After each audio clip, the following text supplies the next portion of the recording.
Somewhere in your mind right now, there is a sentence someone said to you a long time ago, maybe a year ago, maybe 10, maybe when you were a kid, and that sentence still lives there. It shapes how you speak. It shapes what you try and what you don't try. It shapes how you see yourself when nobody is watching. You never invited it to stay. You never agreed to carry it. But somehow, it never left. And every time you go to do something new, something bold, something that could actually change your life, that sentence quietly shows up and pulls you back down. That is what criticism actually does. It doesn't just hurt in the moment. It moves in. It builds a small room inside your head and starts making decisions for you. And most people have no idea how many rooms they've handed out. A comment from a parent, a dig from a partner, a joke from a friend that wasn't really a joke, a stranger's opinion on the internet. Each one gets a seat, each one gets a voice, and after enough years, you're not living your life anymore. You're managing what all these voices might think of you next. Here is what almost nobody tells you. The people who move through life without shrinking are not people who never got criticized. Many of them were criticized more than anyone. They just learned a specific skill early on. They learned how to hear something without absorbing it. They learned how to let a comment pass through the air without letting it land. They learned how to be seen, judged, and talked about without any of it moving them off their path. That skill is the difference between a life you build and a life you spend defending. Machiavelli left behind a warning that fits here perfectly. The one who takes every arrow into the chest will not stand for long. The one who lets arrows pass by learns to walk through any field untouched. He watched people who couldn't handle words fall apart before they were even challenged in real ways. And he watched people who stayed steady no matter what was said about them keep building through every storm. The difference was never talent. It was always this one specific skill. By the end of this, you're going to have that skill. Not as a theory, as a set of exact moves you can start using in the next conversation you have. 5 lessons. Each one takes something back from the critics who never earned space in your head. Watch the 5th one closely. It is the one that makes the first 4 permanent. Miss it, and you'll be doing this work over and over. Understand it, and you'll be free in a way most people never are. Say this with me before we start. Nothing touches me. Say it again. Nothing touches me. Because in a few minutes, you'll understand why those 2 words are worth more than any comeback you could ever prepare. Let's begin. Not every voice deserves a response. Here's the first mistake almost everyone makes. They treat all criticism the same. Someone criticizes them, and they immediately try to defend themselves. It doesn't matter if the person is a mentor or a stranger. It doesn't matter if the person knows anything about the topic. It doesn't matter if the person is even worth listening to. The reaction is automatic. Someone said something, now I have to respond. That reflex is what keeps most people trapped. Because the truth is, not every voice matters. Not every opinion needs a reply. Not every critic has earned the right to be taken seriously. Some people criticize because they're jealous. Some criticize because they're bored. Some criticize because they're miserable and they want company. Some criticize because they don't know what they're talking about. When you treat all of these voices as equal, you drain yourself defending against things that never deserved your attention in the first place. Machiavelli left behind a warning that applies here. The one who explains themselves to everyone soon has nothing left to say to anyone. He understood that your energy is not endless. Every reply costs you something. Every defense drains you. Every time you engage with the wrong critic, you take energy away from the things that actually matter in your life. Here is a simple filter. Before you react to any criticism, Ask yourself 3 quick questions. First, does this person actually know me? Second, does this person actually know the subject? Third, has this person built anything of their own in this area? If the answer to any of those is no, you don't owe them a defense. You don't owe them a reply. You don't even owe them a moment of your day. Think about this. If a stranger online tells you that you can't sing, but they've never picked up a microphone in their life, why does their opinion carry weight in your head? It doesn't have weight. You gave it weight. If a family member who has never built anything tells you your business idea is stupid, why do you spend a week rethinking it? Because you handed them authority they didn't earn. If a coworker who does nothing but complain criticizes how you handled a project, why does it eat at you? Because you're letting a broken voice shape a clear picture. Here is what changes when you stop responding to everyone.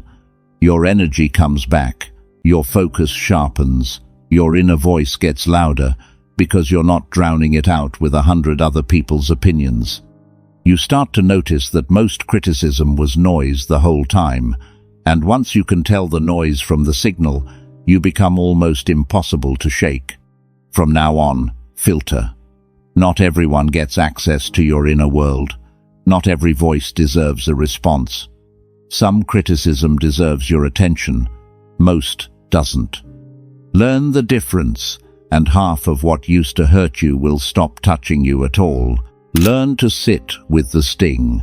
Some criticism is going to hit you. That's just how it works.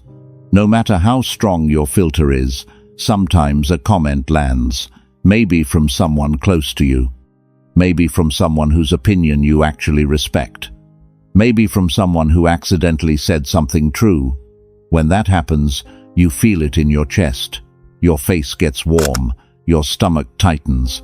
Something inside you wants to fire back immediately. That is the exact moment where most people lose, because their first instinct is to make the sting go away as fast as possible. So they defend, they explain, they argue, they shoot back a sharp reply. And in doing that, they lock the criticism inside themselves, because now they've made it a fight instead of a moment. The move nobody teaches you is different. When criticism stings, sit with the sting. Don't fight it. Don't rush to respond. Just breathe and let the feeling exist for a few seconds. That single skill will change your entire life. Because the sting is not the problem. The rush to escape the sting is the problem. When you learn to sit with it calmly, it passes, sometimes in seconds, sometimes in a minute or two, and after it passes you can think clearly again. You can decide if the criticism was true or false. You can decide if it deserves a reply or if it deserves silence. You can respond from strength instead of pain. There is a simple 3-step method that works every single time. First, notice. The moment you feel that heat rising, name it in your head. This stings. Not, I have to respond. Just, this stings. That small act of naming pulls you out of the emotion for a second. Second, wait. Don't reply. Don't type. Don't defend. For at least 30 seconds, do nothing. That 30 seconds is where your power lives. Most people can't wait even 3 seconds before firing back. If you can wait 30, you're already ahead of 90% of the room. Third, ask. After the sting passes, ask yourself one clean question. Is any part of what they said actually true? If yes, keep it. Take what's useful. Let the delivery go and keep the lesson. If no, let it pass. Not every criticism needs a response. Sometimes the best answer is silence and a life that quietly contradicts the words they threw at you. Machiavelli captured this in a single sentence. The wound that is met with calm heals faster than the one that is met with panic. Panic keeps the wound open, calm closes it. Most people spend weeks carrying a sting that would have passed in 5 minutes if they had just sat with it instead of fighting it. Here is what happens when you master this. You become extremely hard to shake. People criticize you and expect a reaction. They don't get one, not because you're pretending it didn't hurt, because you sat with the hurt, let it pass, and moved on. They watch you and can't understand how you handle things that would have broken them. That's not luck, that's a skill. And it starts with one small habit. Learn to sit with the sting instead of running from it. Separate the message from the messenger. Here's a trap that catches almost everyone. When you dislike the person giving the criticism, you dismiss everything they say.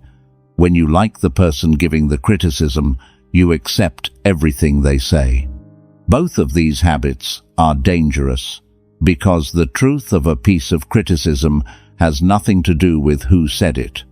A person you can't stand might say something painful that turns out to be exactly what you needed to hear. A person you love and respect might give you feedback that is completely wrong for you. If you only judge criticism by who is delivering it, you'll miss the truth again and again. Sharp people don't work that way.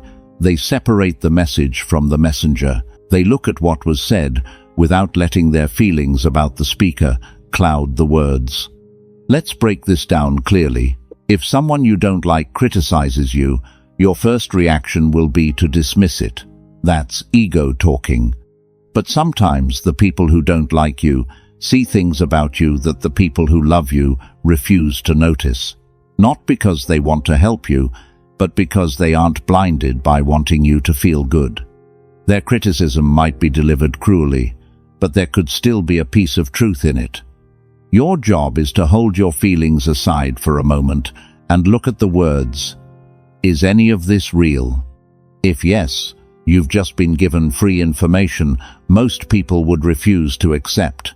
Take it, grow from it, move on. If someone you love criticizes you, your first reaction will be to accept it. That's loyalty talking. But love doesn't make someone right. The people closest to you sometimes give you advice that fits their fears, not your life. They might tell you not to take a risk because they're scared. They might tell you a dream isn't realistic because they've never chased their own. Your job is to hold your love for them aside for a moment and look at the words. Is this actually true for me? Does this actually apply? If not, you can honor the person while letting go of the message. Machiavelli's own wisdom points to this directly. The value of a truth does not depend on the mouth that speaks it. That is the rule. Truth is truth. A wise word can come from someone you don't respect. A mistaken word can come from someone you love. Your job is to look at the word itself, not the face behind it. Here is how you apply this in real life. The next time you get criticized, force yourself to write down just the criticism without any name attached to it, just the words. Then read it back as if a stranger said it. Would you think it was true? Would you think it was wrong? Would you think it was useful? By stripping away the messenger, you get to see the message clearly. And often you'll find that criticism you were about to dismiss had something in it, or criticism you were about to accept had nothing real inside it at all. The people who stay untouched by criticism are not the ones who reject everything anyone says. They are the ones who can hear anything from anyone and calmly decide what to keep and what to let go. That skill takes practice, but once you have it, no one can shake you by delivery alone, because you'll be watching the message, not performing for the messenger. Now, before we move further, drop this line in the comments. I separate what is said from who says it. Your work speaks louder than any defense. Here's a truth that changes how you handle criticism forever. The best answer to almost every critic is not a comeback. It's a result. When someone says you can't, the strongest response is to keep going and let them watch you do it. When someone says your work is bad, the strongest response is to make better work. When someone says you're not good enough, The strongest response is to become undeniable through consistent effort. Words defend for a day, results defend forever. Most people get this backwards. When they get criticized, they spend hours writing the perfect reply. They rehearse comebacks. They fight in comment sections. They argue with people who barely matter. And meanwhile, their real work sits there untouched.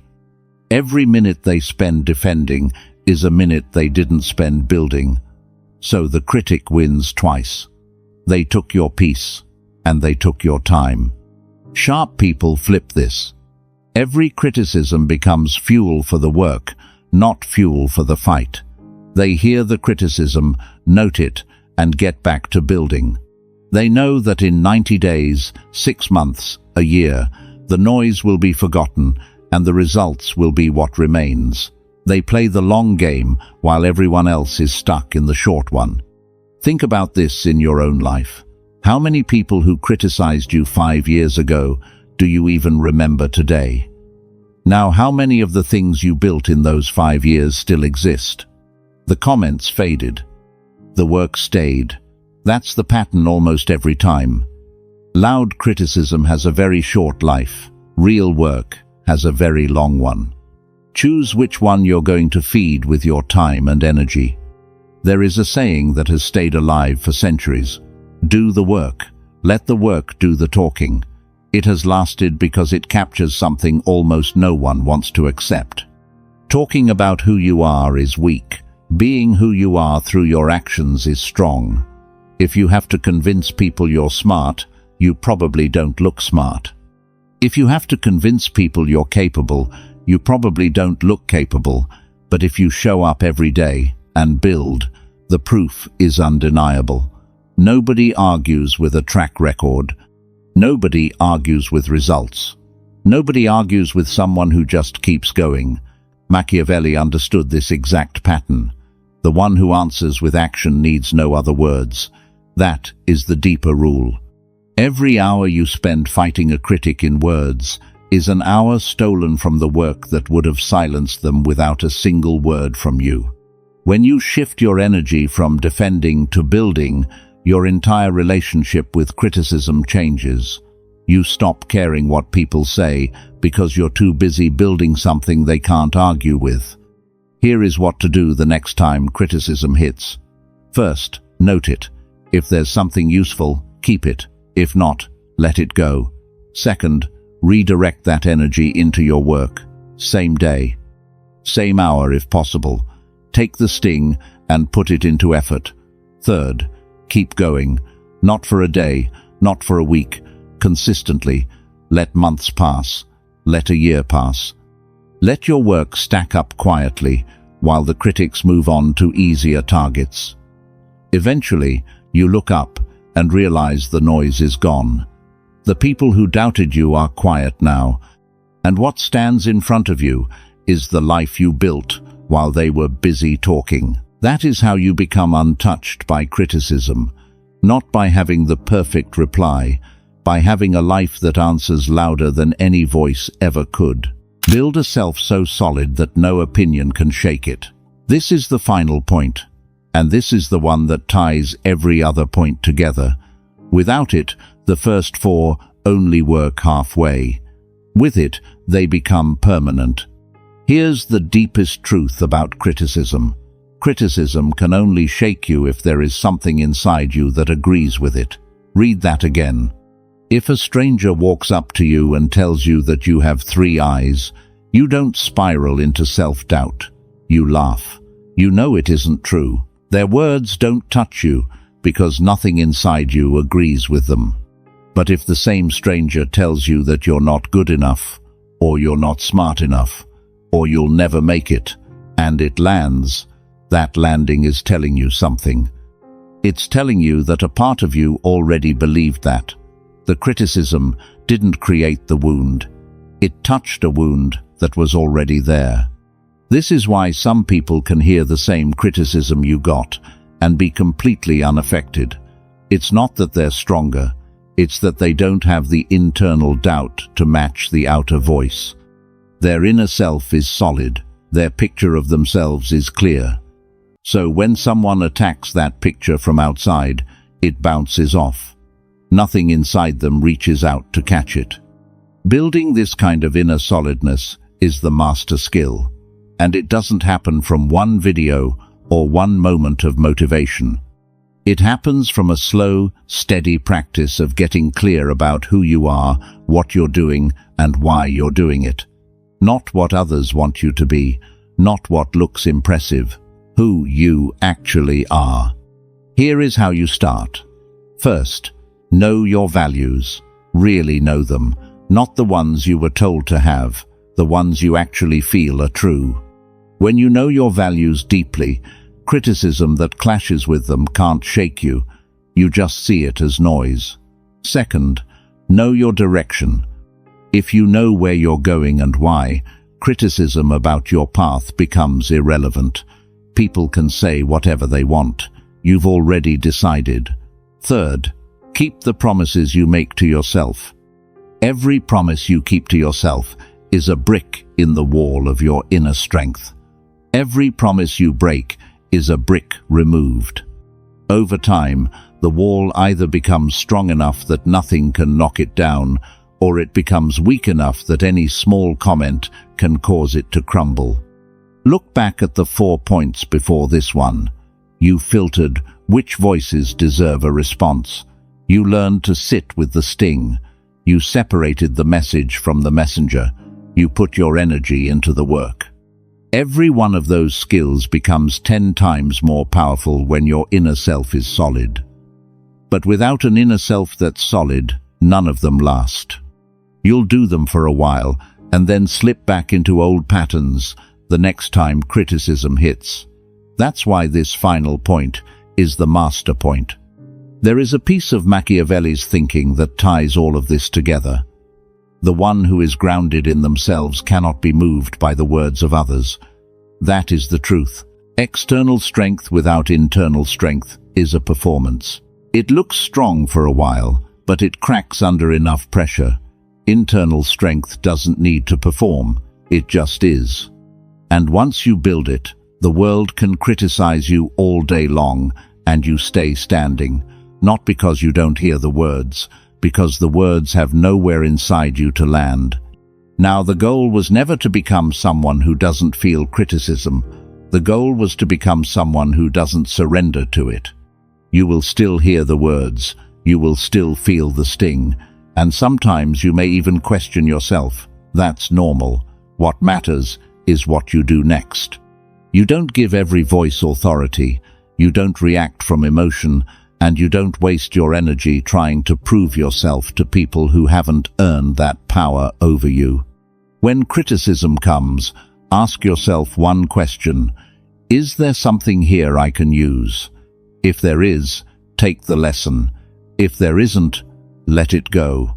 No argument, no revenge. No need to explain yourself. Just keep moving, because not every opinion deserves a permanent place in your mind. That's real strength, not controlling what people say about you, but controlling what their words are allowed to do to you. Let them judge, let them misunderstand, let them talk. Your job is to stay focused, keep building, and keep becoming the person you decided to be. And remember, you don't need to convince everyone that you're on the right path. The people who doubt you today may never understand the vision you have for tomorrow. That's okay. Your life isn't supposed to make sense to everyone watching from the outside. Some people will only believe in what you're doing after they see the result. Let them wait. You don't need their belief to keep going. You need your own discipline, your own direction, and the courage to continue when nobody is clapping for you. Because eventually you'll realize something. The criticism didn't disappear. You simply stopped carrying it. And that is what being untouched really means. Not that nothing can reach you, but that nothing outside of you gets to decide who you become. The strongest response was never the perfect comeback. It was becoming so certain of yourself that you no longer needed one. So, protect your mind. build your character, keep your direction, and never hand someone else the power to decide your future.